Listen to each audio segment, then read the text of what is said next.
성경 말씀 마태복음 6장 1절부터 4절까지 말씀 가지고 여러분들이 구제할 이웃은 누구입니까? 라는 제목으로 말씀 증거하도록 하겠습니다.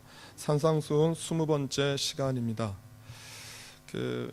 구제라고 하는 오늘 말씀드릴 이 설교의 주제가 사실은 21세기를 살아가는 우리들의 사회와는 굉장히 잘 어울리지 않는 말입니다. 특별히 뉴질랜드라고 하는 복지국가에서 살아가는 우리들에게 있어서는 더욱더 그렇습니다. 그래서 오늘 본문에서 이야기하고 있는 이 구제의 대상을 먼저 좀 잘 이해할 필요가 있습니다. 본문에서 말하는 구제해야 될 대상은 절대 빈곤계층입니다. 그 사람들을 도와주지 않으면 정상적인 방법으로 살 수 없고 죽을 수밖에 없는 그런 가난한 이웃들을 성경은 구제해야 된다라고 이야기를 합니다. 오늘 예수님께서 본문에서 그런 구제를 하는 바리새인들을 향하여서 구제가 잘못되었다라고 얘기한 게 아닙니다. 그들이 돕는 구제가 잘못된 게 아니라 그들이 구제를 하는 동기와 태도가 잘못된 것입니다.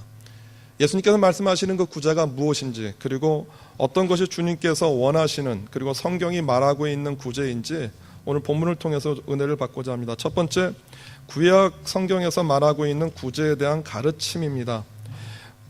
구약 성서에서 그 구제는 유대인들이 해도 되고 안 해도 되는 선택사항이 아니었습니다. 유대인들에게 구제는 반드시 해야 되는 그 필수적인 신앙 요소였었고, 그리고 하나님의 명령이었습니다. 모세 오경에 보면 하나님께서 이 구제를 반드시 해야 된다라고 그 명령하셨습니다. 굉장히 여러 군데 이 구제에 관한 내용이 나오는데, 먼저 레위기 19장 9절부터 10절까지의 말씀을 한번 읽어드리겠습니다. 너희가 너희 땅에서 곡식을 거둘 때 너희 밥 모퉁이까지 다 거두지 말고 내 떨어진 이삭도 줍지 말며 내 포도원의 열매를 다 따먹지 말며 내 포도원에 떨어진 열매도 줍지 말고 가난한 사람과 거류민을 위하여 버려두라. 나는 너희의 하나님 여호와이니라 라고 되어 있습니다. 구약에서 특별히 모세 오경에 들여다보면 그 가난한 사람들을 구제하고 가난한 사람들을 돌본다라는 것들이 어떤 특별한 일이 아니었었어요. 그러니까 이스라엘 공동체는 가난한 자들에게 항상 열려있는 공동체였어요. 그래서 구제가 내가 어떤 한 사람한테 특별히 도와주는 어떤 개인적인 관계이기도 했지만 이스라엘 사회 공동체 자체가 항상 가난한 자와 없는 사람들을 돌보는 사회 시스템이 되었어요. 그래서 농사를 할 때 밭에 있는 내 귀퉁이는 거두면 안 돼요. 그리고 낯이 한번 지나간 자리에 곡식을 베내지 못했다고 2번 낯을 대면 안 돼요. 그 남아있는 곡식, 내 귀퉁이에 있는 것, 그리고 밭에 떨어진 나달들은 가난한 사람들이 주워 먹을 수 있는 그들의 몫이었었어요. 그리고 포도원에서 포도를 딸 때에도 포도 따다 보면 잘못해서 송아리가 땅에 떨어지기도 하고, 그리고 포도송이가 땅에도 떨어지는데 떨어진 포도송이는 주우면 안 됐어요. 그것은 그 가난한 사람들을 위해서 주어야 되는 그 목록이었던 거예요. 그러니까 모세오경을 통해서 하나님은 가난한 자와 구제해야 될 대상들이 너희들의 한 공동체임을 알려주신 거예요. 그러면 누구를 구제를 해야 될까요? 구제의 대상은 주로 가난한 이웃, 고아, 과부, 그리고 나그네였다라고 하는 거예요. 그러니까 하나님이 이스라엘 백성들에게 얘기했었던 구제의 대상은 이스라엘 공동체만이 아니에요. 지금 내가 이 성 안에서 같이 살고 있는데 그 성 안에 들어왔던 나그네나 거류민들 가운데 혹시 가난해서 먹을 것이 없는 사람이면 그들을 도와야 된다라고 이야기를 해요. 신명기 15장 7절에서 8절 보면 이렇게 되어져 있어요. 내 하나님 여호와께서 내게 주신 땅 어느 성읍에서든지 가난한 형제가 너와 함께 거주하거든 그 가난한 형제에게 내 마음을 완악하게 하지 말며 내 손을 움켜쥐지 말라. 반드시 내 손을 그에게 펴서 그에게 필요한 대로 쓸 것을 넉넉히 구워주라라고 얘기를 해요. 그러니까 그 사람들이 그대로 가난한 채로 있다가 굶어 죽거나 먹을 것이 없어서 굶주리는 것은 그들만의 잘못이 아니라 그들과 함께 사는 너희 공동체의 죄악인 거예요. 그래서 이스라엘 공동체가 나라도 없고, 그리고 굉장히 오랜 기간 동안 고생했지만 그들 공동체가 명맥을 유지하고 살아남을 수 있었던 굉장히 중요한 이유는 내 주변에 있는 가난한 사람 또 외국인이라 할지라도 함께 사는 사람이 있으면 그들을 반드시 도와주어야 되는 거예요. 그런데 문제는 그들이 도움을 달라고 했었을 때, 여기서 말하는 도움은요, 뭐 예를 들어서 내가 자동차를 바꾸려고 하는데 돈이 모자라니까 돈을 빌려주세요, 이런 게 아니에요. 내가 무언가를 뭐 선택해서 살 수 있는데, 예를 들어서 제가 안경을 뭐 100불짜리 살 수 있는데 200불짜리를 사려고 하는데 100불이 모자라, 그래서 100불을 꺼주세요, 이런 개념이 아닌 거예요.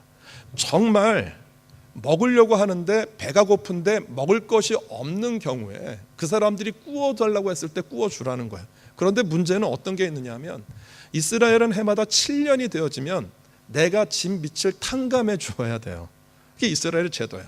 내가 만약에 땅을 빼앗겼으면 49년이 되어지는 희년 때에는 그 땅을 원주인에게 돌려주는 것처럼 부채 관계가 7년, 그걸 우리가 면제년, 보통 안식년이라도 하는데 그 해가 되어지면 그것을 그 도로 탕감해 주는 거예요. 그러니까 어떤 심정이 있느냐 하면, 예를 들어서 안식년이 6년째 남은 날은 나 상대방한테 돈을 빌려주는데 굉장히 괜찮아요. 돌려받을 가능성이 굉장히 많잖아요. 그런데 예를 들어서 안식년이 1년 남았어요. 1년 남았는데 돈을 빌려주면 어떤 가능성이 많죠? 돈을 떼일 가능성이 많은 거예요. 그러니까 안식년이 1년 남은 상태에서는 돈을 잘 빌려주지 않으려고 해요. 그런 상태를 보고 성경에서는 신명기 15장 9절에서는 이렇게 얘기를 해요. 뭐라고 얘기를 하느냐면, 3과 너는 내 마음에 악한 생각을 품지 말라. 곧 이르기를 7째 해 면제년이 가까웠다 하고 내 궁핍한 형제를 악한 눈으로 바라보며 아무것도 주지 아니하면 그가 너를 여호와께 호소하리니 그것이 내게 죄가 되리라 라고 얘기를 해요. 그러니까 절대적으로 빈곤한 자들을 공동체가 돌봐야 되고, 그들이 정말 가난해서 먹을 것이 없어서 굶어 죽었을 때 빌려달라고 하는 그 도움을 너희는 거절하지 마. 심지어는 면책년이 내년이라 할지라도 그들의 도움을 거절하지 말라라는 거예요. 만약에 그것을 거절하면 이것이 너희들의 죄라고 분명하게 얘기를 해요. 이것이 이스라엘 사회가 가지고 있는 그 구제에 대한 개념이었었어요. 그러면 이렇게 구제해서 만약에 내가 뛸 경우도 있잖아요. 가난한 자를 돕고 또 내가 농사를 하는데 한 일정 부분을 가난한 자들에게 나누어 주고, 그리고 포도밭에서 포도를 다 거두지 않고 가난한 자들에게 분리해서 떼어주는 그 결과는 어떨까라고 하는 것이에요. 그 결과에 대해서 하나님이 신명기 15장 10절에서 이렇게 정확하게 얘기를 하세요. 너는 반드시 그에게 줄 것이요 줄 때에는 아끼는 마음을 품지 말 것이라. 이로 말미암아 내 하나님 여호와께서 내가 하는 모든 일과 내 손이 닿는 모든 일에 내게 복을 주시리라. 11절에 뭐라고 되어 있느냐 하면, 땅에는 언제든지 가난한 자가 그치지 아니하겠으므로 내가 내게 명령하여 이르노니 너는 반드시 내 땅 안에 내 형제 중 곤란한 자와 궁핍한 자에게 내 손을 펼칠지라 라고 되어져 있어요. 너희들이 만약에 가난한 자들에게 너희 것을 나누어 주고 구제해서 너희 소유에 손해가 났다라고 하면 그 손해난 일정 부분을 내가 채우겠다라고 얘기를 하세요.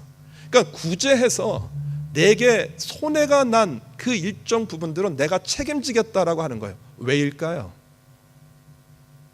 여러분, 이 세상에 있는 모든 사람들은 하나님의 자녀가 하나님의 백성이죠. 내 자녀가 굶주리고 내 자녀가 배고파요. 그러면 그 자녀를 돌볼 책임이 누구에게 있죠? 나라를 다스리는 왕만이 아니고요, 이 땅에 사는 사람들을 돌보겠다라고 하는 하나님의 큰 창조의 섭리 가운데 있는 거예요. 그러니까 하나님이 가난하고 궁핍한 자가 굶는 것이 마음에 안타까우신 거예요. 그래서 하나님이 그들을 돕고 싶어 하세요. 그런데 그 일을 누가 하는 거예요? 그 일을 공동체가, 그 일을 내가 하는 거예요. 내가 구제한 그 구제는 어떤 일이냐면, 엄밀히 말하면 큰 의미에서 보면 이것은 하나님이 그들을 돕는 일인 거예요. 그가 하나님의 일을 했기 때문에 내가 그의 사업과 그의 자녀와 그의 후손을 축복하겠다라고 하는 거예요.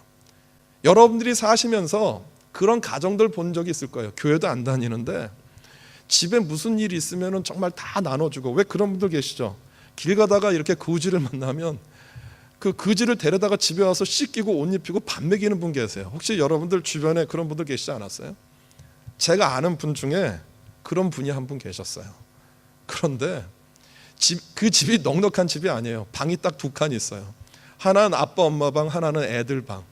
그런데 그 사람을 씻겨서 데리고 오면 그 사람이 누구와 잠을 자냐 하면 부모님과 잠을 자는 게 아니라 아이들이 있는 곳에서 잠을 같이 자는 거예요. 그러니까 애들은 아버지가 누구 한 명 또 데리고 오면, 그 시골에서 있었던 일이에요. 제가 그 간증을 들었는데 너무너무 싫대요. 그리고 집에 그 가난한 사람이 오면 먹을 것을 나눠줄 만큼 풍족하지 않대요. 그런데 데리고 온다라는 거예요. 그런데 그분이 나중에 목사님이 되셨어요. 그리고 그 없는 가정 가운데에서 그 풍족한 일들이 하는데, 그때 그런 간증을 제가 하는 얘기를 들었어요. 나는 어렸을 때 너무너무 싫었대요, 아버지가 그렇게 하는 게. 그런데 그 일이 내가 나중에 그리스도인이 되어지고, 그리고 내가 목회를 하면서 그 일이 하나님 앞에서 얼마나 소중하고 귀한 일인지를 알았다라는 거예요. 그러면서 하는 얘기 뭐냐 하면, 그 일로 인해서 우리 가족 모두가 복을 받았습니다 그러더라고요. 그 행여인과 함께 지냈던 가족 모두, 자녀 모두 형편이 어려워서 공부할 수 없는 환경이었는데 공부하게 됐고 각자 자기의 길을 걸어갔다는. 그러면서 무슨 얘기를 하느냐 하면, 구제하는 자에게 베푸시는 하나님의 은혜와 복을 우리 가정은 받았습니다 하는 것 제가 간증으로 들은 적이 있어요. 저는 이 말이 사실이다라고 생각을 해요. 가난한 자를 향해서 열린 마음, 그들을 돕는 것, 이것이 여러분들이 돕는 게 아니라 하나님의 사람을 여러분들이 대신 돕는 일이기 때문에 주님께서 그러한 손길 가운데 복을 내리신다라고 하는 거예요. 그러면 구약에서 가난한 자들을 돌볼 것을 명령하는 그 근거가 뭐냐라고 하는 거예요. 왜 하나님이 가난한 자, 나그네 이런 사람들을 돌보라고 명령하는가예요. 이 이야기를 신명기 24장 20절에서 22절까지 그렇게 이야기를 하고 있어요. 내가 내 감람나무를 떤 후에 그 가지를 다시 살피지 말고 그 남은 것은 객과 고아와 과부를 위하여 남겨두며, 내가 내 포도원의 포도를 딴 후에 그 남은 것을 다시 따지 말고 객과 고아와 과부를 위하여 남겨두라. 너는 애굽 땅에서 종 되었던 것을 기억하라. 이러므로 내가 내게 이 일을 행하라 명령하노라. 너희들이 구제해야 되는 이유를 하나님이 뭐라고 이야기를 하느냐 하면, 너희도 애굽에서 종되었던 자였잖아. 너희도 애굽에서 나그네 되었던 자였잖아. 너희도 나라가 없었고 집이 없었고, 너희도 남의 밑에서 종살이했었고 노예였던 너희들을 하나님이 지금 여기까지 인도하셔서 이스라엘이라고 하는 공동체를 이루게 했잖아. 다시 말하면 너희들이 구제해야 되는 대상을 보면서 하나님이 너희들에게 어떻게 베풀고 너희들에게 어떻게 함께했고 너희들을 어떻게 지켜왔는지를 기억하고, 그들을 보면서 너의 과거를 기억하고 너의 모습들을 기억하면서 다시 한번 하나님의 은혜에 감사하는 자리에 나와라고 하는 거예요. 나와라는 것. 그러니까 구제는 구제해야 되는 대상들을 바라보면서 그들과 내가 똑같은 위치와 똑같은 환경에 처해 있다는 것을 기억하면서 하나님이 나에게 돌보시고 인도하셨던 그 사랑과 은혜들을 기억하라라고 하는 것이에요. 다시 말하면 구제의 동기는 뭐냐 하면, 그 구제를 통하여서 하나님이 너희 삶 가운데 주인 되어주고 너희를 다스린다라고 하는 사실들을 너희가 인정하고 기억해라고 하는 것이에요. 그런데 이렇게 말하였던 구제를 예수님께서 오늘 다시 본문에서 재언급하신 이유가 한 가지 있어요. 구제를 통해서 이스라엘 백성들에게 던지는 하나님의 메시지는 분명해요. 구제를 통해서 누구를 기억하라는 거예요? 하나님을 기억하라는 거예요. 너희들을 인도하셨던 하나님의 약속과 도우심과 보호심과 돌보심을 기억해라고 하는 메시지였었어요. 그런데 예수님 당시 바리새인들이 이 구제를 하나님의 의를 나타내고 하나님의 도우심과 하나님의 인자하심을 나타내는 도구로 사용한 게 아니고요, 그 구제를 나의 의를 드러내고 나의 그 모습을 드러내는 도구로 사용했어요. 그 나름대로 이유는 있어요. 왜냐하면 그 구약 성경이 정경화되어지면서 그 실리지 못했던 성경을 우리는 외경이라고 해요. 그 전에 70인역, 그러니까 히브리어를 헬라어로 번역했던 성경을 70인역이라고 하는데, 그 70인역이 정경화되어지면서 그 빠져있는 15권의 책을 외경이라고 하는데, 그 외경 가운데 토비트서 2장 8절과 9절에 보면 뭐라고 되어 있느냐면, 구제는 죄를 사하며 구원의 한 방편이 된다라고 가르쳤어요. 그러니까 구제에 대한 그 당시 그 유대인들의 관념 가운데 한 가지는 뭐냐 하면, 이 구제를 하면 이 구제를 통해서 내 죄가 사함받고 그리고 구원 가운데 일어난 한 행위라고 본 거예요. 그래서 실제로 오늘 여러분들이 읽었던 그 본문을 보게 되어지면 마태복음 6장 1절과 2절에 보면 이렇게 기록되어 있어요. 사람에게 보이려고 그들 앞에서 너의 의를 행하지 않도록 주의하라. 그리하지 아니하면 하늘에 계신 너희 아버지께 상을 받지 못하느니라. 그러므로 구제할 때 외식하는 자가 사람에게 영광을 받으려고 회당과 거리에서 하는 것 같이 너희 앞에 나팔을 불지 말라. 진실로 너에게 이르노니 그들은 자기 상을 이미 받았느니라. 그 바리새인들이 구제를 할 때 어디서 했다라고 돼 있죠? 두 군데가 나오죠. 장소가 하나는 회당, 하나는 거리죠. 회당은 이렇게 마을마다 모인 마을회가 아니에요. 그곳에서 하나님 말씀을 나누었던 그 회당이었고, 여기서 말하는 이 거리라고 하는 이 거리의 단어예요. 그 거리라고 하는 이 단어를 직역하면 뭐가 되냐면 좁은 골목길이에요. 그러니까 이런 거예요. 그 바리새인들이 구제를 할 때 이렇게 큰 거리에서 한 게 아니라, 왜 뉴질랜드는 좀 그런 게 없는데 한국에 가면 왜 뒷골목 있죠. 좁은 길. 그리고 그 뒷길 좁은 길에 가난한 자들이 이렇게 똘똘 뭉쳐 있는, 그러니까 가난하고 그 좀 사회에서 소외된 계층들이 사는 그 거리에 바리새인들이 나타나요. 그러면서 예수님 당시에 그 구제라고 하는 개념도 약간 변경이 됐어요. 왜냐하면 구약 시대의 구제는 농경 문화였잖아요. 그러니까 농경 문화였기 때문에 구제도 농경 사회가 기반이 된 구제였고요. 예루살렘이라고 하는 나름대로 도시에 몰려 살던 사람이기 때문에 구제를 하려고 할 때 이런 농경 쪽에 관계되는 것들이 별로 없어요. 그러니까 구제를 그런 인위적인 방법을 사용을 한 거예요. 그래서 필요한 것들을 나눠주는데, 이 당시 가장 많이 사용했던 구제의 방법이 뭐였었느냐 하면, 뭐 지금도 그렇고 예전도 그렇지만 물이라는 게 귀했어요. 이스라엘에. 예루살렘이 물론 수로가 있었긴 했었지만 이 물을 자기 집에 갖다 놓고 먹는 것이 귀했기 때문에 이 구제를 어떻게 했느냐 하면, 바리새인들이 구제를 할 때 물 주머니를요, 가죽 주머니를 사서 그 안에다가 그 물을 가득 주어서 가난한 사람들에게 주어요. 그러면 가난한 사람들이 그 물주머니를 받았을 때 뭐라고 얘기를 하냐 하면, 당신은 자애로우신 분입니다. 당신의 죄가 사해졌고 당신은 구원받을 것입니다 라고 외쳤대요. 그러니까 바리새인들이 그렇게 구제를 할 때마다 어떤 소리를 듣냐 하면, 당신은 의로운 사람입니다, 당신은 구원받았습니다, 당신의 죄가 사함받았습니다 라고 하는 소리를 한 거예요. 그러니까 구제를 할 때마다 그런 외침이 들려지니까 이것이 어느새 자신들도 모르게 구제를 할 때 드러나는 자기의 의가 되었던 거예요. 그러니까 예수님이 말씀하신 건 뭐냐면, 바리새인들이 구제를 했었을 때 구제를 한 것에 대한 문제를 삼지 않은 거예요. 구제를, 아까 우리가 구약 성경에서 구제라고 하는 그 개념을 하나님께서 왜 허락하셨느냐 하면, 구제를 통해서 누구를 기억하라고요? 구제를 통해서 하나님을 기억하라는 거예요. 구제를 통해서 너희들과 함께하는 하나님을 기억하고 그들에게 다시 한번 하나님의 도우시는 사랑이 흘러나가는 것들을 보여줘야 되는 거예요. 그런데 바리새인들이 그런 하나님의 영광과 하나님의 다스림이 아니라 구제를 통해서 나의 의를 드러내고 나를 나타내는 도구로 삼았던 거예요. 그래서 그것들에 대해서 예수님이 얘기하신 거예요. 여기서 외식이라는 단어 자체의 뜻이 뭐냐 하면 가면이라는 뜻이 있어요. 그 가면이라는 것이 어떤 거냐 하면, 외식이란 말 자체의 단어의 뜻이 그래요. 지금 겉으로 드러나는 것과 내 속은 다르다라고 하는 거예요. 하나님의 영광을 드러내면서 구제를 하는데 속으로는 무엇이 쌓여지는 것이에요? 내 의와 자랑이 쌓여지는 것, 그것에 대해서 예수님이 분명하게 가르친 거예요. 그러면서 너희가 앞으로 구제를 하는데, 구제는 구약의 중요한 개념이니까 해야 돼요. 그런데 구제를 할 때 너희들이 어떻게 구제를 해야 되냐 하면, 예수님이 이렇게 얘기하셨어요. 3절과 4절에 이렇게 얘기합니다. 우리 다 같이 한번 읽어볼까요? 시작.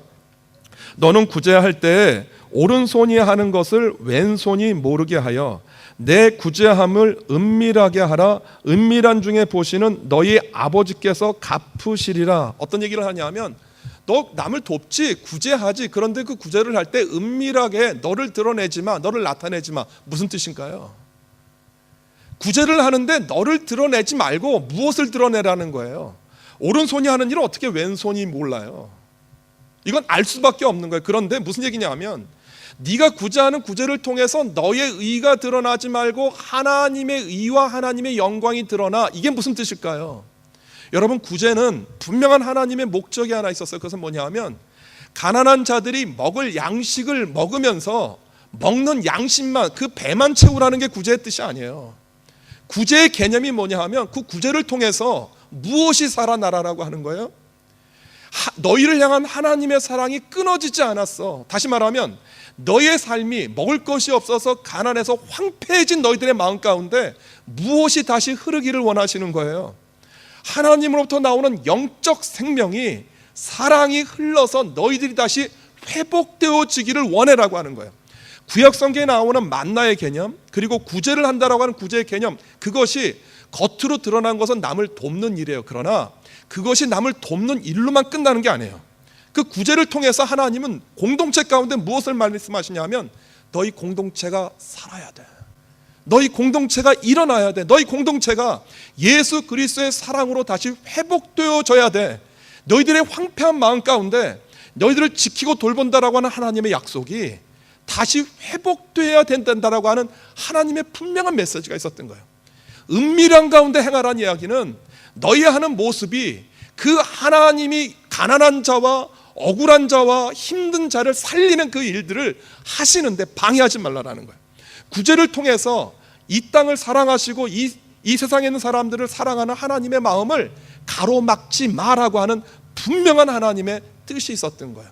오늘 말씀 준비하면서 저 개인적으로 굉장히 고민이 됐어요. 그 고민이 뭐냐 하면 지금 예수님이 말씀하셨던 그 당시에도 가난한 사람이 있었어요. 그리고 그 포도원, 그 밭을 얘기할 때도 분명히 이스라엘 공동체 가운데는 가난한 사람들이 있어요. 그런데 이 구제가 실천 항목이잖아요. 구제를 묵상하는 게 아니라 실제로 내 것을 나누고 내가 남을 돕는 일이잖아요. 이게 분명히 산상수훈안에 우리들이 해야 되는 일이라고 계속해서 이제 앞으로 구제, 금식, 기도 이렇게 쭉 기도, 금식 이렇게 넘어가는데 그 일련의 한 과정이거든요. 너 이거 구제해야 돼. 그러면 오늘 우리들에게 도전되어지는 질문은 뉴질랜드에 사는 여러분들에게 구제의 대상은 누굽니까? 실제로 가난하고 먹을 것이 없는 분들이 존재할지 몰라요. 그런데 뉴질랜드라고 하는 정말 복된 나라예요. 저는 일하면서 하나 느끼는 건 뭐냐 하면 뉴질랜드는 정말 귀한 나라예요. 그 사회가 그 가난하고 불쌍한 사람들을 정말 돌봐요. 그들에게 돈이 지불이 되어져요. 그러니까 어쩔 때는 뉴질랜드에서 직장 생활하고 사업하는 분들 세금 참 많이 내잖아요. 세금을 많이 내요. 세금을 숨길 수도 없고 세금 많이 내는데 저는 그런 생각했어요. 세금 내는 게 아깝다고 생각한 적이 없어요. 왜냐하면 내가 내는 세금이 뉴질랜드에서 분명히 가난하고 힘들고 어려운 사람들을 위해서 정확하게 사용되는 것이거든요. 그거 실제로 보잖아요. 그 나이든 노인들을 누가 그렇게 케어합니까? 돌봐요. 실제로 돈이 쓰여져요. 그러니까 뉴질랜드에서 그렇게 구석구석 뉴질랜드라고 하는 어떤 공동체 가운데 들어온 국민들에 한해서는 정말 잘 돌봐요. 뉴질랜드에서 정말 힘든 것은 뭐냐면 먹을 것이 없어서 가난해서 굶어 죽는 거 힘들어요. 어려워요. 어떤 복지기관이든지 나가서 그런 사람들이 있어요. 어떤 거냐 하면 기본적인 수당을 줬는데 그걸 잘못 관리하는 사람들이 있어요. 갬블링하고 마약을 하고, 그래서 본인들이 그런 실수와 그 오용으로 인해서 고통당하는 분들은 계실지 모르지만 정상적인 기준 하에서 잘못될 수가 없는 나라예요. 그러면 오늘 우리들이 살아가는 이 뉴질랜드에서 우리가 도와야 되는 구제의 대상은 누굽니까? 구제의 대상. 그들은 누굽니까? 제가 한참을 고민하다가 설교 준비하면서 그런 생각을 했어요. 가난한 사람들이 왜 구제의 대상이죠? 그들이 먹을 것이 없어요. 분명 눈으로 보기에는 먹을 것이 없는 거예요. 그런데 사람이 가난해지면은요, 이게 정말 비참한 거예요. 내가 내일 먹으려고 하는데 먹을 것이 없어요. 그래서 물을 마셔야 돼요. 그 다음 날도 먹을 것이 없어요. 또 굶어야 돼요. 여러분, 그 상황 가운데 놓이면 먹을 것이 없다라고 하는 그 상황도 비참한 거지만 더 비참한 건 뭐냐 하면 먹을 것이 없기 때문에 황폐해지는 그들의 영혼이에요. 영혼이에요. 그 영혼이 정말 무너지는 거예요. 그러니까 하나님이 구제를 통해서 그들의 무너진 영혼을 살리는 것이거든요. 같은 방법으로요. 뉴질랜드를 이렇게 들여다보면 모두가 잘 사는 것처럼 보여요. 전 세계 조사한 행복 지수에 보면 항상 탑10 안에 들어요. 그리고 뉴질랜드 사는 국민들 86%가요. 내 삶에 만족한대요. 통계에 그래요. 그러니까 뉴질랜드 사는 모든 사람들은 80%가 넘게 이 사회의 구조나 뉴질랜드 사는 것이 만족스러워요. 그런데 놀라운 통계 가운데 또 하나는 반전은 뭐냐면 전 세계에서 청소년 자살 비율이 뉴질랜드가 가장 높은 축에 끼는 나라예요. 범위를 좀 확대해 보면 15세에서 25세 사이의 청년들 남녀 모두요. 전 세계에서 자살을 가장 많이 하는 3위 안에 전부 들어요. 남자 여자가. 이건 충격이에요. 무엇이 한국과 비교해도 그렇게 청소년 아이들이 스트레스를 많이 받는 그 나라 상황이 아니거든요. 왜 청소년들을 그리고 젊은 아이들의 자살 비율이 이렇게 많을까? 좀 자료를 찾아봤어요. 그랬더니 2016년도 자료입니다. 어떻게 나와 있느냐 하면 뉴질랜드에서 만 15세 학생들을 대상으로 조사한 결과 15세 청소년들이 친부모와 함께 사는 확률이 26%래요. 이거 정말 놀라운 통계였었어요. 26%가 이혼하지 않은 아버지와 어머니 밑에서 같이 자라고 있고요. 나머지 75%의 청소년들은 이미 이혼해서 새로 만들어진 그 새 어머니와 새 아버지 밑에서 자라고 있고 또 홀 어머니와 홀 아버지 밑에서 자라고 있다라고 하는 거예요. 뭐냐 하면 가정이라고 하는 공동체가 깨어졌어요. 그리고 또 하나 그 통계 자료엔 잡히지 않은 자료인데 미국에서 미국이 기독교 정신 위에서 세워진 나라잖아요. 그래서 미국에 있는 모든 학교에서는요 일주일에 그 바이블 스터디가 있었어요. 모든 교과 과목에서 성경을 가르쳤어요. 그런데 케네디 대통령이 되면서 그 모든 학교에서 가르치는 이 성경 수업을 빼버렸어요. 이유가 뭐냐면 종교의 자유예요. 모든 종교가 법 앞에서 평등해야 된다라는 거예요. 성경만 가르칠 수 없다라는 거예요. 그리고 그 어간에 1960년대 그 어간에 또 하나 이런 흐름들이 전 세계적으로 파국이 돼요. 겉에서 보면 굉장히 그럴듯해 보이거든요. 이게 자유잖아. 그러니까 종교도 어떤 한 종교를 강요할 수 없는 거잖아. 이런 흐름이 뉴질랜드에도 들어왔어요. 뉴질랜드에서 정말 학교에서 성경 가르치는 시간이 있었어요. 근데 그거 금지됐고요. 그리고 요즘 최근에 발의된 법안은 어떤 것까지 금지하냐면 그 모든 사람들한테 성경을 가르치는 것이 법이 금지되어 있기 때문에 어떻게 했느냐 하면 그 성경을 가르치려고 그 학교 교장이 학교에서 교장 선생님이 아이들한테 설문지를 보내요. 설문지를 보내서 이런 바이블 스터디 시간이 있으니까 너희들 참석할 사람은 참석해라고 하는 그런 공고안을 낸 거예요. 그래서 바이블 스터디가 법적으로는 금지됐지만 그래도 몇몇 이어져 왔어요. 그런데 이것도 하지 말자라고 얘기를 해요. 전 뭘 생각하느냐 하면 여러분 풍요로움이 사람을 행복하게 해줄 것처럼 보여요. 우리가 가진 소유가 우리를 행복하게 할 것처럼 보여요. 먹을 것이 많이 있으니까 우리는 문제가 없을 거라고 생각을 해요. 그런데 하나님의 생명, 하나님의 말씀, 하나님의 사랑이 사람에게서 떠나면 사람의 영혼은 황폐해져요. 하나님이 우리에게 공급해 주시는 그 영적인 생명, 하나님의 형상이 우리에게서 사라지면, 우리에게서 떠나면, 우리에게서 없어지면 그 사람은 황폐해진다라고요. 소유와 물질과 먹는 밥이 나를 행복하게 해주지 못해요. 뉴질랜드에서 자살하는 청소년들, 뉴질랜드에서 자살하는 중년도 굉장히 많은데 이 사람들이 먹을 것이 없어서 굶주려서 파산해서 죽는다고 생각하세요? 뭐냐 하면 그 죽을 만한 환경을 이길 수 있는 영적인 생명이 소진된 거예요. 그 생명이 없어진 거예요. 저는 이 사람들이 오늘 우리들이 구제해야 되는 뉴질랜드라고 하는 이 나라와 상황 안에서 구제해야 되는 대상이라고 생각이 되어져요. 복지국가 순위를 따지면 항상 탑 랭킹 1, 2위 안에 드는 나라가 덴마크예요. 지금은 뭐 북유럽 국가 다 노르웨이, 덴마크 다 행복지수가 높은 나라인데 1700년대, 1800년대 그러니까 19세기에 덴마크의 상황이 그렇지 않았어요. 그 프러시아와의 전쟁에서 패했어요. 지금의 독일인데 막대한 전쟁 배상금을 물었고요. 유럽 대륙의 곡창지대라고 불렸던 슬레스빅, 홀슈타인 지역을 넘겨주었어요. 그리고 덴마크에게 남겨진 땅은 스칸디나비아의 아주 황폐하고 바닷바람을 맞아서 손기가 머무른 농사 지을 수 없는 그런 땅이에요. 국민들이 뭐 전쟁에서 패해서 뭐 배상금에 전부 다 거리로 나앉았으니까 뭐 나라는 파탄에 지경에 빠졌고요. 중앙은행은 파산 직전이었고요. 국민들은 소망을 잃었어요. 그리고 전국에 알코올 중독자들이 길거리에 널브러졌어요.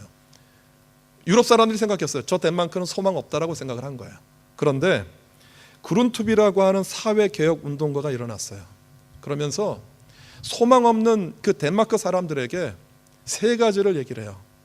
하나님을 알자, 하나님을 사랑하자, 이웃을 사랑하자, 땅을 사랑하자. 이 세 가지 슬로건을 가지고요, 그 장년부 큰 사람들을 대상으로 기숙학교인 고등국민학교를 만들어요. 그리고 그 고등국민학교를 통하여서 사회 지도자들을 양성해요. 하나님에 대한 열정을 가지고 있고, 그리고 덴마크라고 하는 나라를 사랑하고, 그리고 땅을 사랑하는 사람들, 이 사람들이 배출되기 시작했어요. 덴마크가 변했어요. 지금 알고 있는 그 나라, 그 덴마크를 이룬 것이 이 3의 정신이에요. 놀라운 것은 이 3의 정신을 본받은 사람이 박정희 대통령이에요. 새마을운동을 어디서 따왔느냐 하면 그룬투비의 사회개혁 운동에서 따왔어요. 잘 따왔어요. 방법과 그 모든 것들은 그대로 가지고 온 거예요. 그런데 빠뜨린 게 있었어요. 뭐가 빠졌냐면 하나님을 사랑하자는 게 빠졌었어요. 농촌이 부유해졌어요. 잘 살았어요. 초가집 슬래트로 다 바꿨어요. 먹을 것이 해결이 되었어요. 그런데 뭐가 남았느냐 하면 국민들 마음 가운데 공허함이 남아요. 저는 말씀드릴 수 있어요. 정치를 잘하면, 사회가 깨끗하면 가난한 자 없어질 수 있어요. 그런데 그 사람들이 행복하지 않아요. 무엇이 빠졌기 때문에? 하나님이 우리를 사랑한다라고 하는 생명이 빠졌기 때문에 그래요. 그게 빠진 게 불행해요. 뉴질랜드가 그렇게 되어져 가고 있어요. 젊은 아이들이 성경 접하지 못해요. 이 아이들이 그대로 클 거예요. 사회는 바뀔 거예요. 뉴질랜드는 모든 것이 평등하고 모든 타인을 수용하는 데 앞장선 나라예요. 성적 소수자에 대해서도 앞장서서 수용을 해요. 모든 동성애자들의 권리 다 보장하는 나라가 되었어요. 이게 흐름이에요, 흐름. 이런 흐름 가운데 우리 아이들이 그대로 노출되어 있는 거예요. 교육에서, 학교 교육에서 교육받았어요. 동성애자들에 대해서 어떤 편견도 가지면 안 돼요. 편견 가지면 그건 죄예요. 내가 도로교통법을 위반하는 것처럼 성적 소수자들에 대해서 편견을 갖는 그 자체가 죄고요. 동성끼리 결혼하는 건 당연한 권리라고 인정받게 되어지는 나라가 되어졌어요. 여러분, 하나님이 빠지면, 하나님이 없는 세상이 되어지면 사람들은 좋은 것처럼 보고 자유가 우리들을 만족시켜 줄 것처럼 보이지만 그렇지 않아요. 여러분, 하나님의 영적인 생명이 상실된 여러분들 이웃들을 보면 그분들을 여러분들이 구제할 대상으로 여기시고 그분들의 필요를 채우세요.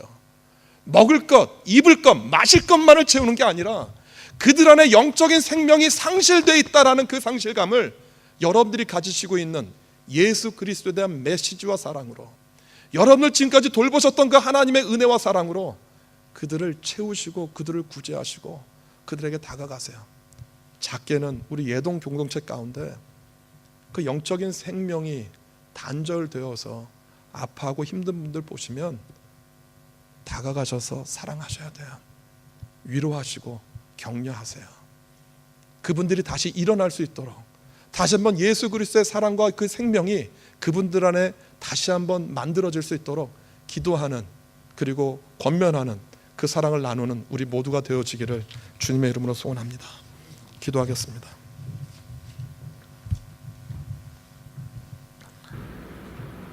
예수님이 말씀하셨던 구제의 의미, 구제의 가르침, 구제의 뜻을 저희들이 잘 깨닫고 하나님의 영적인 생명이 없어서 마음이 가난하고 그의 삶이 황폐해진 이웃들을 저희들이 보게 되면 그들을 찾아가서 위로하고 주의 생명을 나눠줄 수 있는 우리 예동교회가 될 수 있도록 도와주십시오. 그렇게 뉴질랜드를 향해서 또 우리 예동 교우들을 향해서 다시 한번 주의 생명을 나누는 우리 모두가 될 수 있도록 주님 도와주십시오. 감사합니다. 예수님의 이름으로 기도드립니다. 아멘.